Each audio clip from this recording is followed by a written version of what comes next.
Can creatine supplementation delay or reduce the effects of Alzheimer's disease in terms of cognition? Today we're talking about a study out of the University of Kansas where they used a single-arm study where they gave patients 20 grams of creatine per day over the course of 8 weeks, and they found improved cognition in Alzheimer's disease patients over this course of time. Now, the effects of creatine in terms of athletic performance have been studied for a long period of time. So how would this potentially work in terms of brain performance?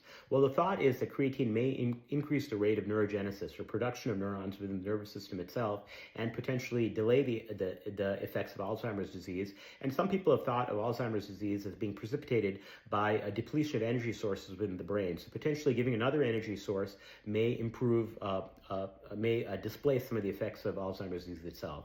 Now, it's important to note this study is somewhat limited. It has an N of 20 patients. So really the numbers are too small to really make any sweeping conclusions. Number two, there was no control arm. There was no arm that didn't receive creatine that you can compare to.